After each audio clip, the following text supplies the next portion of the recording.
When you are young and you don't have money, that relationship is doomed. Or in short, when a man doesn't have money in a relationship, that relationship is a 50-50. So you think poor people only go for poor people? Yeah, it's a natural selection.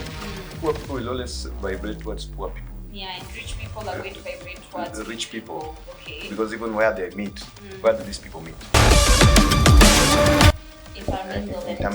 Interact every single day. Yes. The rich interact with the rich. Yeah. Unless kama you are a smart woman and you know how to tega, which you will also need to have money to go tega. Lazima. No uende ukakae hapo, lazima ukuwe na kakitu.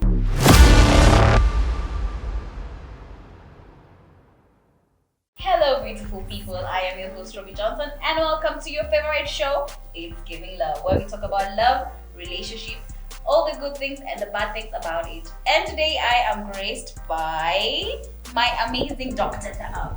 Drum roll. Please introduce me with the Quran.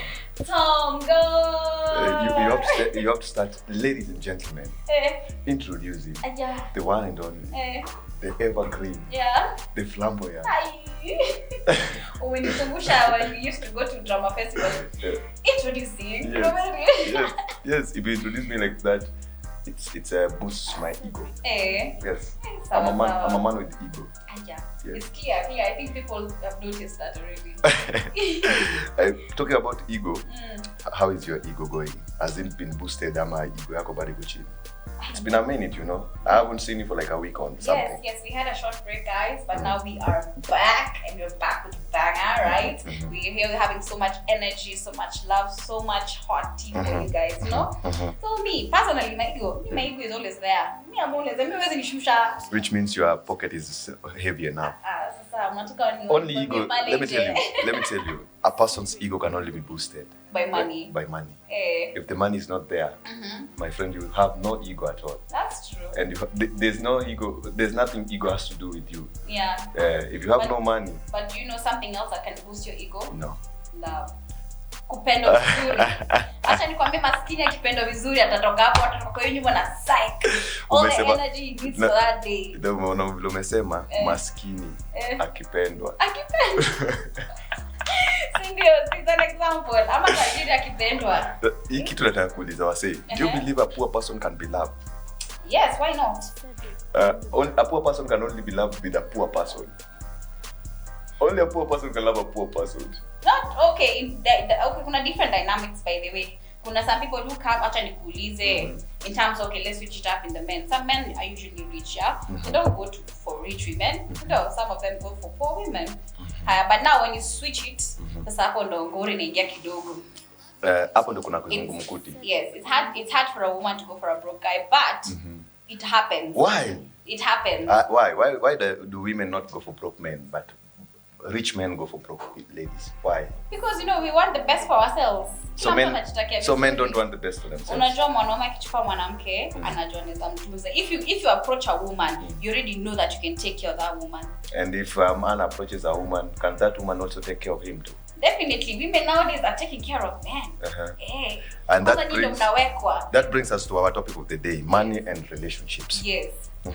Unajua money is it's a very big dynamic when it comes to relationships. Yes. It's a very big effect, yeah? Yes. An effect sana. So what's your thought about it?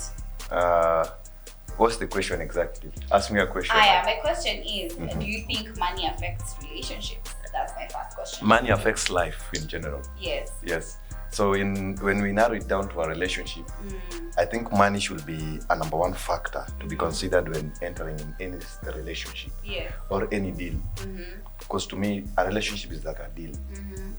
When you are starting with your new relationship, just on the periods of dating, I think that's a half a contract. Yeah. And then when you graduate next to marriage, it's another. Let's say you have a contract, it'll last for how long? How long does it last? Actually, money may determine how fast it should escalate to the next step. Or that's true. The same money can determine whether it should end as soon as possible. Yes. So in a young relationship or when people are just dating, I think money plays a very crucial role that people don't see. When you say young people, how young? Not young people, young relationship. Okay. Yes. Young relationship is a relationship that has lasted for less than a year. According to me. Ile wakati wa mahaba ile, mahaba bado ni chungu nzima mwanangu. Unaelewa? Sawa. Ni mahaba. Ile wakati mahaba sasa sio, sasa haba na mahaba ni vitu tofauti. Mahaba ni mapenzi. Kocho. Okay. Ile ya kufanya udeke mwanangu. Ukideka huyo uko mahabani. Kidekezwa yani. Unaelewa? I love that. So money, pesa, hela inachangia mingi sana katika mahaba. That people don't speak about it until they get into that second step of relationship. Yes, which is mnatoka sasa honeymoon stage, so you guys are going to be like serious. Let's be real now. Yes. Let's talk real talk. Yes. So I always compare my own story with a couple of stories from friends when it comes to such a situation. Actually, love to me, love is my experience, my personal experience when it comes to all these things. And money there was a time I was in a relationship and the money was a big factor. Now that I see it, now that I'm an adult, I'm old enough, I see it. Yeah. When you are young and you don't have money, that relationship is doomed. Or in short, when a man doesn't have money in a relationship, that relationship is a 50-50. Like you can't say that people out there watu wako kwa slums and they are so in love. Asante kwa kusema watu wako kwa slums. Hujasema watu wako kwa. No, you're talking about money factors. So inamaanisha hapa hakuna pesa. Kama kuna pesa tuniongelea vingine. So inamaanisha in this situation there's no money. Yeah, so that there's no money. You can't say there's no love without money. People out there in the ghetto are loving each other. Kwanza unaona nowadays I see trending videos on how people love each other in the streets. Yeah, that's ghetto love. What do you mean? It's good that you've added that part of the sentence, ghetto love. You haven't said people are in the suburbs and they are poor and they are falling in love.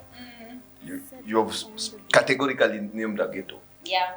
So I believe only poor people can coexist because it's a survival tactic. So you think poor people only go for poor people? Yeah, it's a natural selection.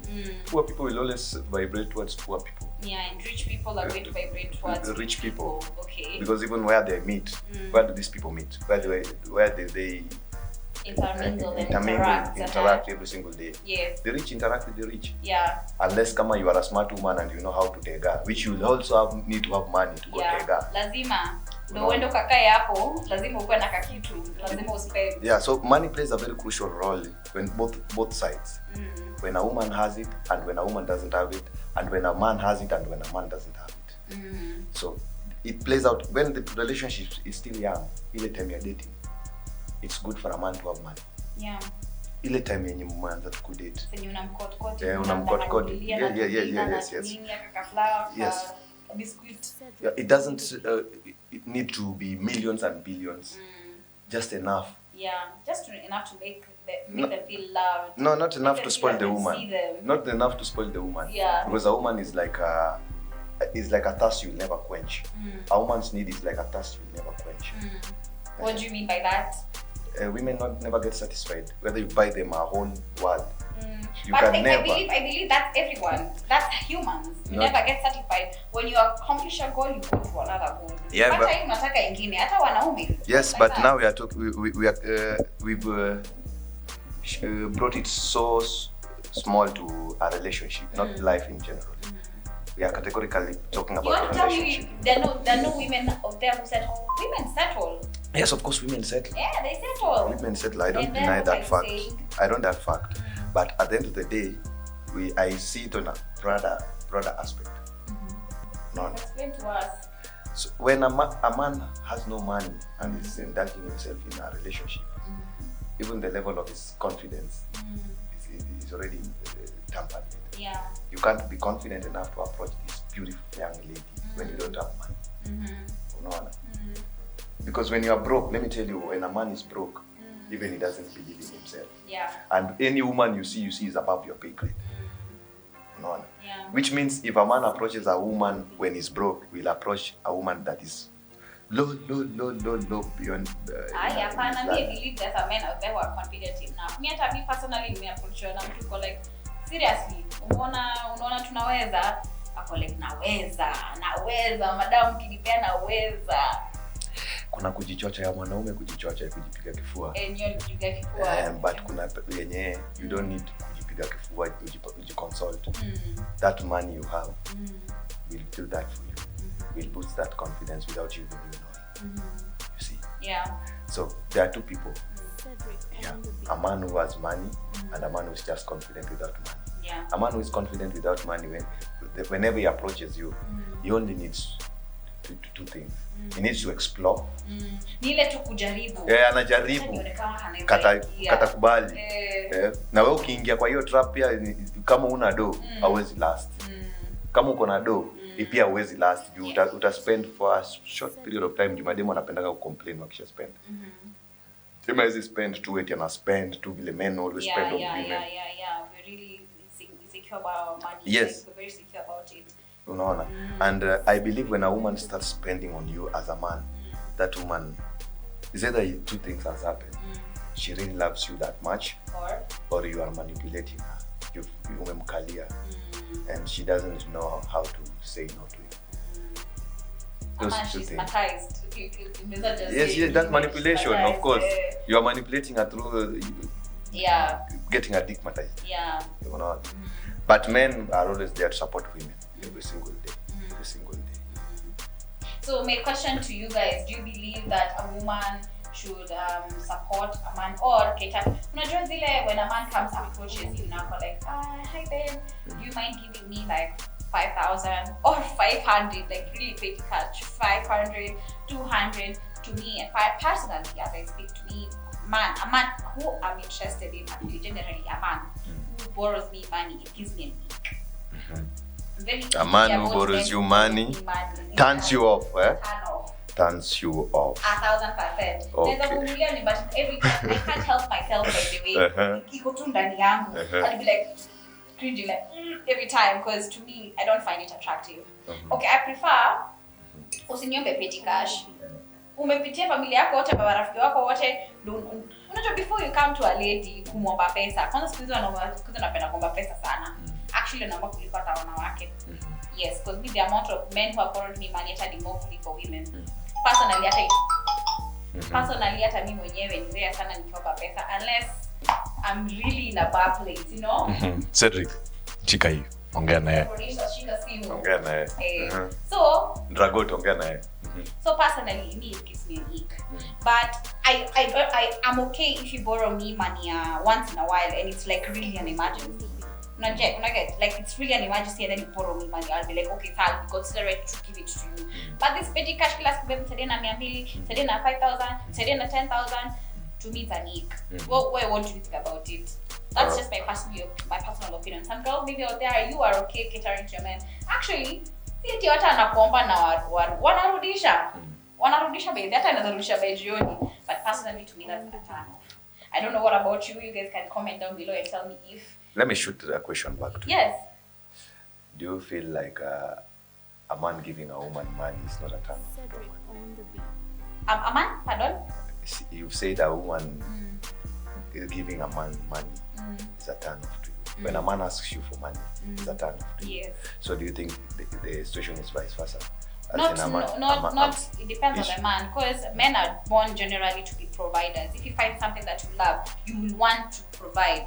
You are attracted, like unafeel to provide and to make this person happy. Men are naturally providers. Unajua? Yes. And who said that? It's like that.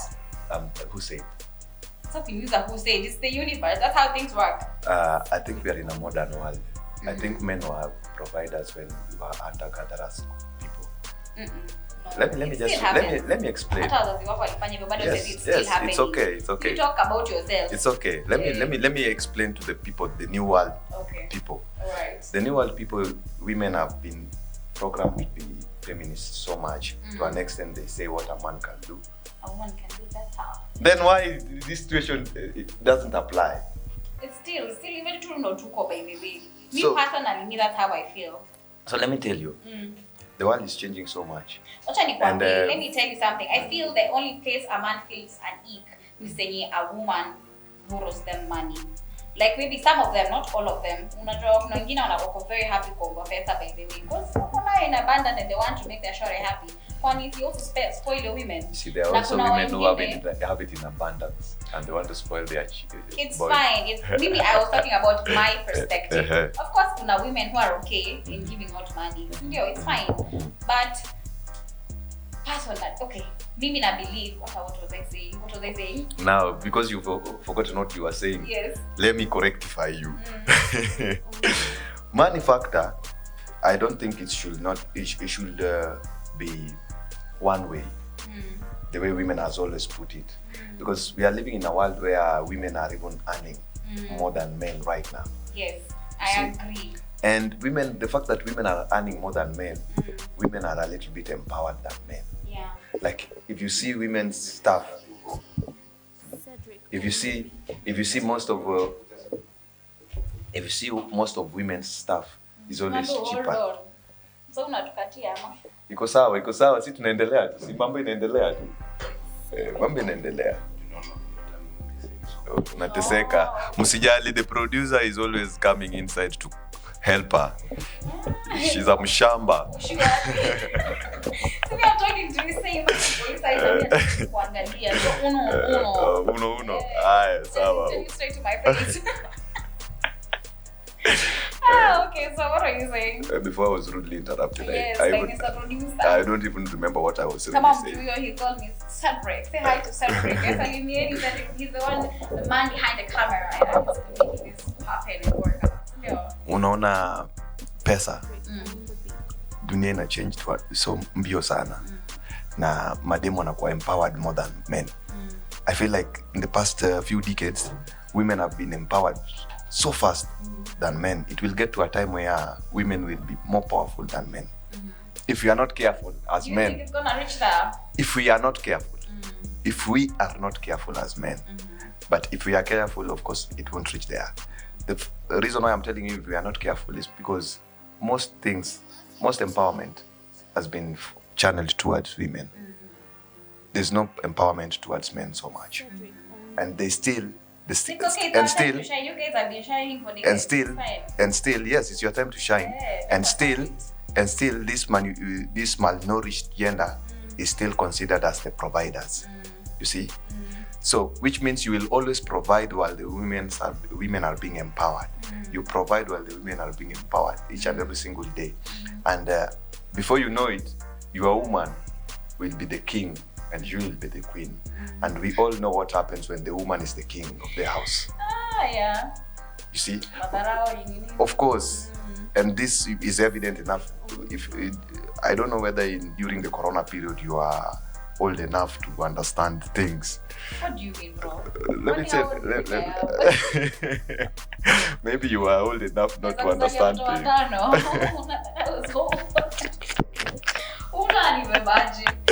Hey, you are old, but not old enough to understand what was happening. How sure are you? Okay. Tell me one story, one marriage story that really caught you by shock during the corona period. So in the corona period, most people were losing their jobs.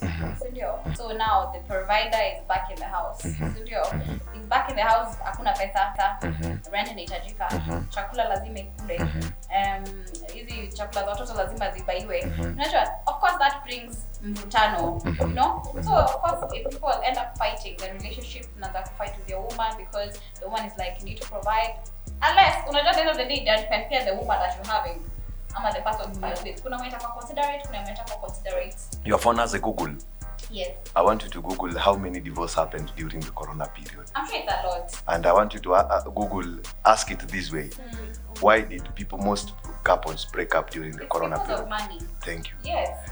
So, which means the money dynamics changed, flipped from the other side to this other side. It didn't flip to any side. There was just no money. There was no money. At work. Yes, there was no money. Yeah. But this, from all the stories I've seen, even with the divorces that happened during that period, when these two people separated, the woman was on an advantageous side. Why? I wonder why. Because you find the man went back to going to sleeping in other men's houses, went back to the village. But the women were just kind of okay. Because of course mkiseparate kuna saa mali nagawanishwa hivi dini sana prenup, most of it goes to the woman. Kenya watu wa prenup ni watu wachache sana. Sasa kuna prenup so it's automatic. Kenya waya nikwambia hii Kenya watu wanaweza afford kusign prenup si wengi. So most marriages zenye ziliharibika ni moderate people's marriages. Na do ilikuwa factor kubwa sana. I have a friend of mine who was a pilot. But when the plane stopped operating, he had to leave his house in Kilimani and go back to Mwiki. He was living in a 2-bedroom house worth almost $1,000 USD to a house that is now 14,000 Kenyan shillings in Mwiki. The wife had left him. You see, that's just one story. But a pilot. Yeah. Kwani unajua at the end of the day if you're working kuna some saving plans, kuna venye mtu amejipanga, other investments, hapo amejipanga. But you see 70% of people working. 70% of employed people. See, I want to tell you so many incidences. 70% of employed people are only one sickness away from being poor. Yes, sickness I understand. And they are only one calamity away in being poor. That's true. Sickness does. Thank you. Corona period lasted for. Was he sick? For 12 months. This person was paying rent up to $1,000 USD. Let's say he was earning 300,000, 350,000. He was paying a house worth 130,000, right? His balance was 220,000. His steamers, hizi vitu zote, hizi gasia zote, hizi bills ndogo ndogo, takataka, hizi vitu zote, lifestyle, ilikuwa inakula 20,000, amebaki na 200,000. Huyu jamaa ana service loan ya karibu 100,000 every month. Aya, basi tuseme ana loan. Food yenye nakulika Kilimani, atatumia hapa budget ya ngiri so ama 70,000, amebaki na 130. Umeona? By the time unafanya hii maths una round up amesave 100k. Aya, tuseme amesave 100k for like kwa account yake kuna 3 million, si ndio? 3 million. When COVID hit so well. Yeah. When COVID hit so well, people were not expecting that there would be COVID. So in this 3M, let's say he paid rent for 6 months. Okay. That's around 800 G's, right? Let's say for emergency purposes, he used like a milli. Emergency. Yes, during Corona there were a lot of emergencies. Maybe ameshikwa na corona, emergencies zilikuwa tu mingi, wazazi nani. Unaona. Huyu jamaa tujamwekea school fees, akona watoto wawili wanasoma Riara. So toa hii pesa bado. Tuseme at the end of June, mwezi wa 7, hiyo 2020, akona account yake iko na 600,000 ama $500,000. Si lazima tone down. Lazima. Aya, aanze kwanza na nyumba ya kama 30. Aende mahali Ruaka. Alipe 4 months. 30, si ndio? Plus deposit. Hiyo ni 150. Amebaki na 350. Lifestyle bado ni ile. Mbona? Siko shodo, si yako na goddamn plum.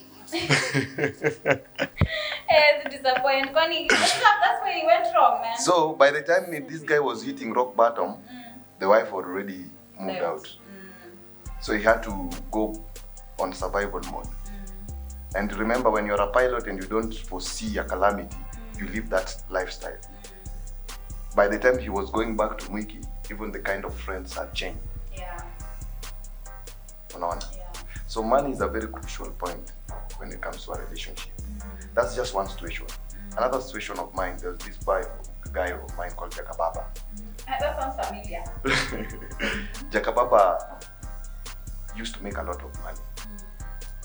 Every day Jakababa could carry like 10,000 shillings cash back home. But when he wakes up in the morning, he will just pick the money where he put it and go to work. Akienda hesabu anapata 7,000, 6,000, 8,000. Lazima zipotee 2-3 fulani. Every day. Alikuwa amekapi hizo pesa chini kitanda ama? Hapo tu kwa pila kilala na iweka tu hata hapa alipata. Jakababa. Na kuna pesa hata na kale ka save hivi. Jakababa ni pesa yake. Yako na pesa. Si ni pesa yake. Pesa yako ndio unajua. Hawa ni wale watu wanaomoka lakini bado ni washamba. Of course ni mshamba, but ameomoka. Okay. Na bibi yake yako hapo. So every day pesa ilikuwa inapotea 2,000, 3,000. And during that corona period it came a hit. Jakababa realized that the wife had bought a piece of land. The wife is not working, right? The wife doesn't have money and doesn't have income.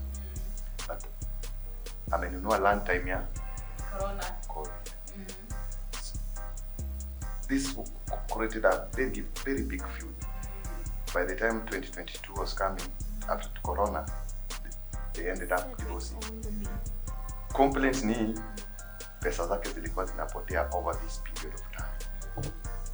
So when I tell you money is a very big factor in marriage, it's a very big factor. Most of people don't know how to handle it and they don't know how to discuss about it. Yes, true. Because money is very an uncomfortable subject to have with a talk about. Yes. So you see, this guy was losing money every single day, but he didn't know the way to handle it. So he could come tell me, nashukule bibi yangu msaperi ananiibia. Guy, mbona msaperi shwali? Mbona ameingilia mlima?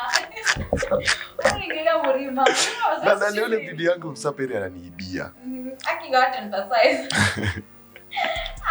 There's a reason why I'm emphasizing. I will tell you why. Okay. So I was like anakuibia ngaji. Buda nikiingia na dogo kijani. Asubuhi nikitoka na ganji inakuanga imepotea. Every day. Every day. Was he providing in the house? My friend mtu anapoteza 3,000, 2,000 kila siku yes. Lazima kuwe akona do sana. It's okay, but unajua you can have money and please also don't provide. Like that. This guy has 2 kids wanasoma international school na yeye hajasoma. One. This guy he was a ghetto youth. But life flipped from ghetto youth to being now something. She took the wife to a very comfortable place. Gave her the best comfortable life a ghetto woman can be given. Because ghetto women they need nothing. Wale wa ghetto mwenzake.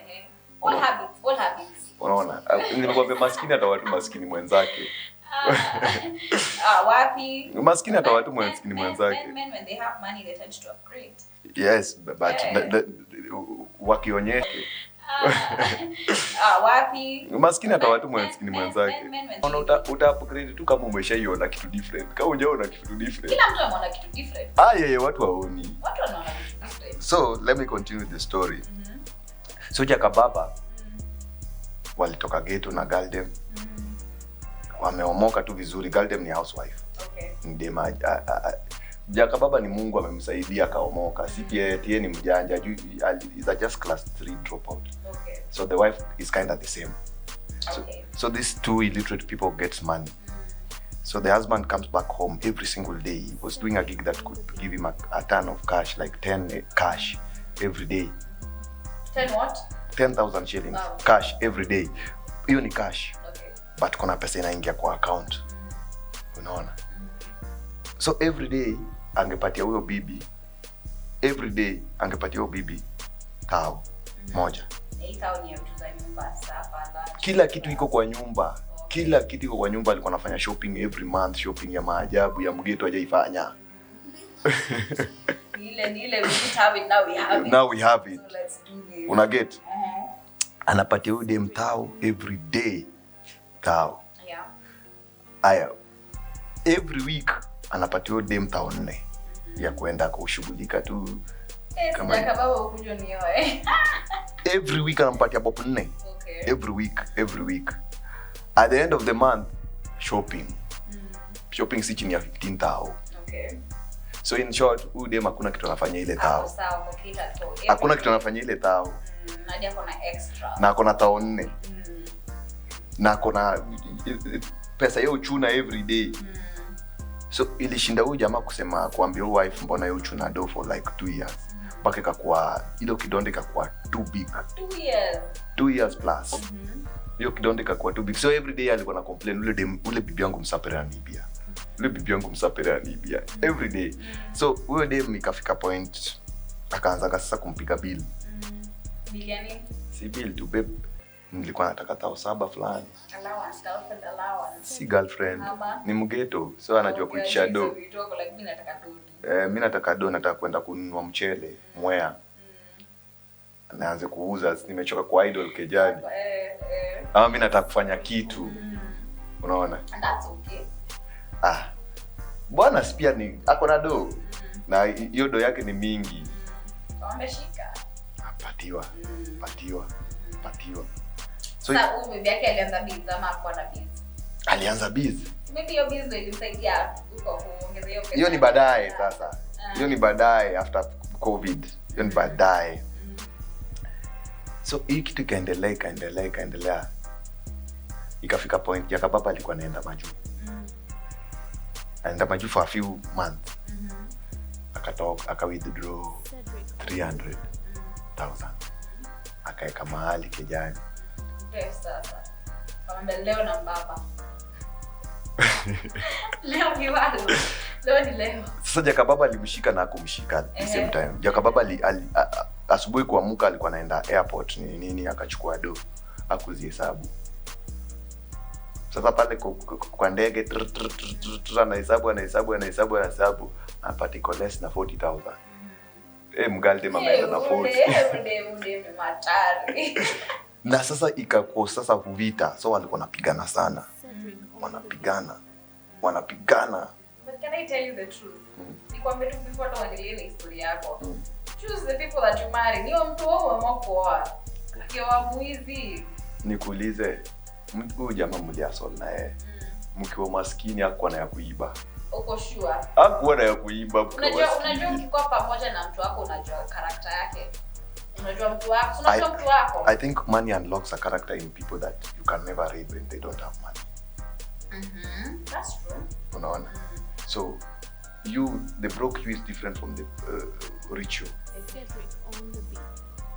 And the reason why I was telling you Musapere and Ibado ni as when we were growing up, I think most of Kenyans who are not Bantus will tell you, we are always warned that chungana na mde Musapere. Hakuna kitu kama we're the best, we make the best. See, the reason why we've been warned, I think there's a little bit a stereotype of tribalism in it kidogo, but again, not kidogo, but again, most of the stories we've had, maanti warunda wengi ni Wasapere.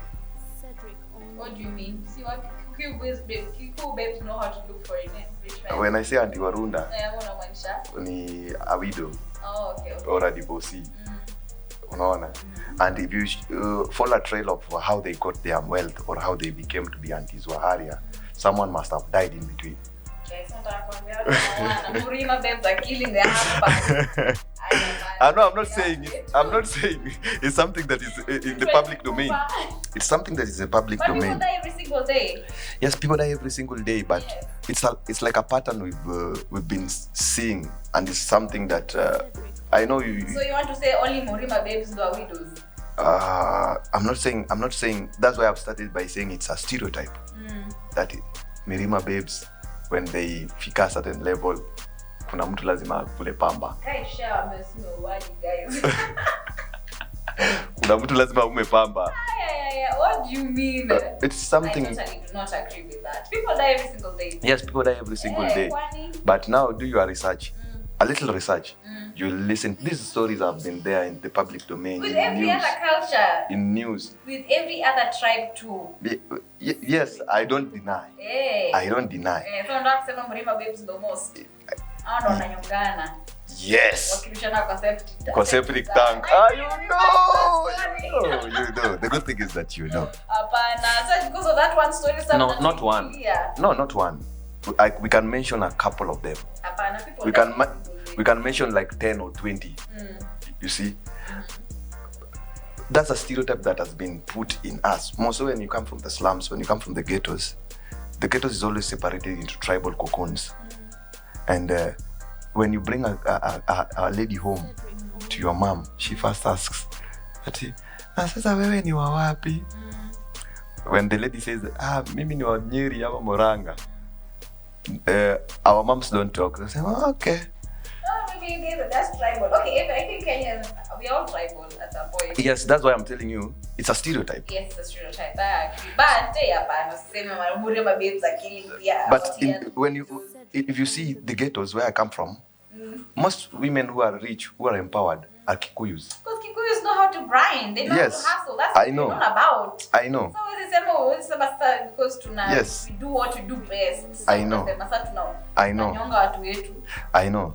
And the reason why this thing is coming, it's an amalgamation of money factor in it, is Kikuyus. Still, it's a stereotype. Kikuyus, we've been always told from when we are young boys, marry them at your own peril. Yeah. It's something that is well known in the slums, in the hoods. We don't talk about it. We don't talk about it. Yeah. Because we are living in a different generation where we believe people can coexist with each other. Yes. But now money factor is one determining factor when you take. Baby, you're gonna be rich. That's a lie. It's true. It doesn't mean it's not about the tribe. It's about the person. It's about the. Come back after this short break. It's about an individual. That's just a fact. Thank you so much. Bye, guys.